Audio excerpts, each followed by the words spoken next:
Soomaaliya marka hore sawirkan protocol xumada ka muuqato bal marka hore Soomaaliya idinka ay idin marqaad gashanayay bal marka hore sawirkan ila eeg sawirkan aad u joodaan waa madaxweyne Xasan Sheekh Maxamuud 70 jirka wax kasto asaga raba inuu qabsado 70 jirka meel kasto uu rabo inuu asaga aado shir kasto oo ka dhacaya ama meel kasto laga agaasimay inuu asaga u taagan yahay u jecel yahay hadaba sawirkan waa marwada Tanzania waxa ay u sameysay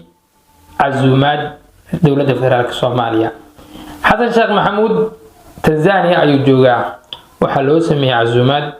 hadaba sawirkan markaan ku leeyahay protocol xumada ka muuqata ila eeg aaway calanka Soomaaliya ma ii sheegi kartaa daawade adiga muuqaalka daawanaysid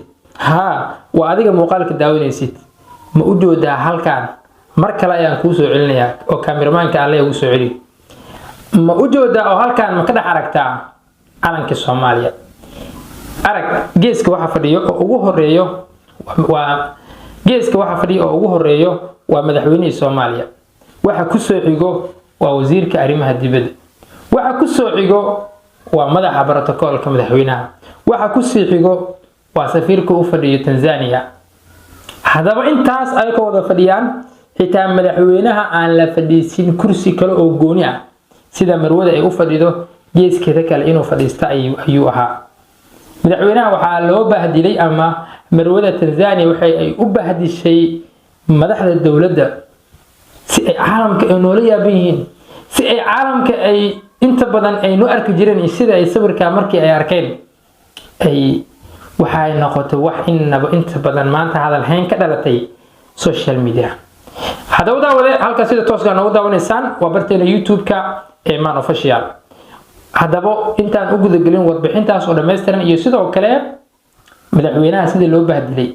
iyo madaxweynaha sida maanta protocolkiisa uu shaqeynayo iyo madaxweynaha maanta sida uu meel kasto oo looga casuumo ama safar kasto ugu baxay hadaba qodobkaas ayaa maanta isla fiirin doona iyo madaxweynaha safarka Tanzania wax uu kala soo kulmay iyo madaxweynaha sida loo bahdilay Tanzania loogu bahdilay ay naagta marwada Tanzania ay u bahdishay ayaa qodobkaas ayaan isla fiirin doona channelka naga taawanaysid waa Eman Official hadii aad ku cusub tahay daawade channelka waa channelka subscribe do si aad noqoto daawadaha kuwaad oo muuqaal walba aan soo dhigno iyo sidoo kale xogaha ka qorsoon oo dawladda oo inta badan ay ku sheegto sida bulshada ay ugu sheegaan iyo sida xaqiiqada aan idaa u dabagalno aan u soo badhigno ila eeg marka hore filla Soomaaliya sida ay u soo qortay qoraalka iyo sida sawirka ay uga dhax bixisay madaxweynaha hadaba qodobkaas ayaan isla soo qaadan doonaa marka hore channelka waa channelkaadi like to waxay noo tahay dhiirigelin iyo dardargelin halka sida tooska noogu daawanaysaan waa barteena YouTube-ka Eman Official xaqiiqda ka daahsoon bulshada Soomaaliyeed ayaan ku soo bandhignaa halkan xaqiiqda filla Soomaaliya ay dabooleyso ayaa shaaca ka qaadnaa oo bulshada u soo bandhignaa waa hagaag waxaan ogeyn madaxweynaha Soomaaliya Xasan Sheekh Maxamuud 70 jirka inta badan jecleystay safar kasta inuu u aado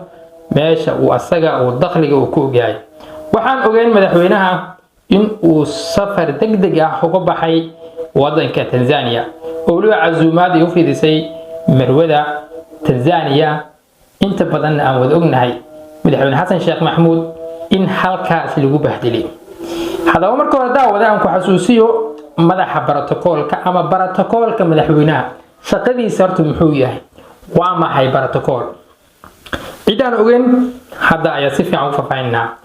protocol waxa la horta madaxweynaha safar kasto aadayo iyo meel allaale meesha uu u socdo ama uu la kulmaayo dhigiisa in ay halkaasi marka hore ay ugu hormaraan xitaa madaxweynaha hadii la socdaan dhib kuma jiro laakiin madaxweynaha markuu wadankaasi uu tago waxa ay soo indheeyaan hal saac ka hor ama 2 saac ka hor waxay soo indheeyaan halkii madaxweynaha ay ku habooneed uu la kulmi lahaa dhigiisa hadaba calanka Soomaaliya waa meesha koowaad waa astaanta koowaad ee Soomaaliya waa astaanta koowaad oo matalayay ama astaanta koowaad oo madaxweynaha la rabo markii uu sidan u soo galo inay isha uga dhacdo calanka Soomaaliya inay ishiisa qabato calanka Soomaaliya hadaba madaxa protocolka markii uu leeyahay waxa rabaa inay halkaas madaxweynaha meel ku haboon inay tahay iyo meel aan ku haboonayn inay kala saaraan, inay ayaka ay ka fadhiistaan, inay ayaka ay dhahaan calanka Soomaaliya horta aawaya. waxaa ognahay madaxweynaha markii uu la kulmayo ama markii uu shir uu la galaayo ama markii uu dhigiisa uu la kulmayo in protocolka ay kaashadaan ama ay la kaashadaan safiirka u fadhiyo Soomaaliya wadankaas. haddii ahaan lahayd Kenya waa in ay safiirka uu halkaasi uu keenaa calanka Soomaaliya. haddii uu yahay Eritrea waa in safiirkeeda uu keenaa halkaasi calanka Soomaaliya. haddii uu yahay Ethiopia waa inuu keenaa safiirkeeda calanka Soomaaliya. even kaba soo qaad meeshaas uu madaxweynaha uu la kulmaayo ama meeshaas madaxweynaha uu dhigiisa uu kala kulmaayo yani safaaradda kuma laha Soomaaliya. maxaa dhacay marka? waxaa qasab ah, waxaa waajib ah protocolka in boorsadiisa ay ku jirto ama boorsooyinkooda laga dhaxelaa calanka Soomaaliya. waa in laga dhaxelaa astaanta Soomaaliya. waa inay halkaasi